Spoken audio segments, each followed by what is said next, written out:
there are all kinds of art. There is art that calms, art that pacifies, art that sells, art that decorates, art that entertains. But what I am committed to is art as a battle, an underground war against fragmentation. The battle is on all realities. The controllers have always tried to fragment us from each other, imprison us in islands of sex, color, religion, politics, classes, labels, etc., etc., etc., etc., etc. They fragment our inner worlds. They blow our individual realities apart and play the pieces against one another. They are us, or a part of us. They are the controllers, the politicians, the sexists, the women's libbers, the pornographers, the censors, the moralists, the church, the media, the businessmen, educators, the victims and the powerful. They are us. They have divided us from our power, from our beauty, from our lust for life and pleasure. They have divided us from most of reality, divided dying from living, sex from pleasure.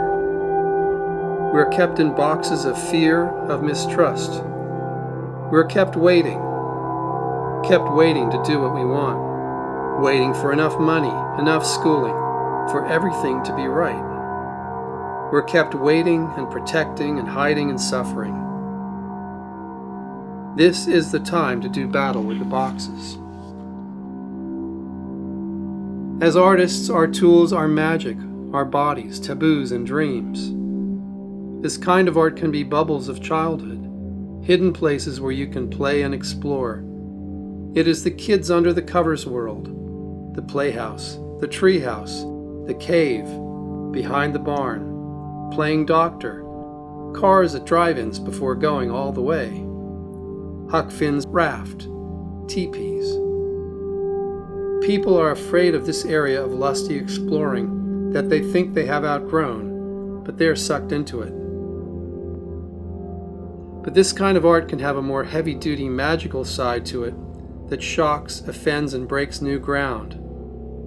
This side is what is locked in, the subconscious, the womb, the underground, hell, heaven, pleasure, torture, the coffin, the grave, birth, death, rebirth, dream, nightmare, the hidden world of taboos. Artists of this breed need to be warriors who are willing to go into the areas of taboo, willing to push beyond where it is comfortable and safe, to explore and build a larger zone of safeness. They need to be idealists, willing to live ideals. But in the 70s and the early 80s, the calling of this kind of art became the career of art. The passion and idealism became the studying of the trends of what will be in next. The passionate vulnerability that creates magic was replaced by a cool and clever intellectualism. We artists got seduced by high tech. We got seduced by the modern media, by the quest for large audiences. I think performance is being ruined by trying to package it as entertainment, as offbeat cabaret. Some performance is entertaining. Some performance is cabaret. That's great. But when you try to package performance into a neat cabaret format, as I think is the trend, to make performance acceptable and profitable, becomes a hip form of nightclub watching or groovy TV watching. If you limit performance in time and space for acceptability, it stops being performance. I like doing cabaret and video. They're great mediums in themselves, but when I am doing cabaret or video, I'm always aware of the limitations built into their formats. When someone watches a video, he knows that he will remain passively watching from the outside.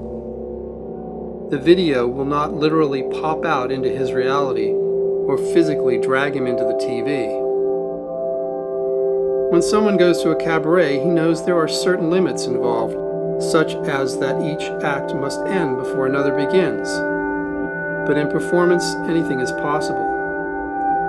A performance can last for a minute, or it can last for days. Performance can start in one space, but then move to another. Performance can be storytelling.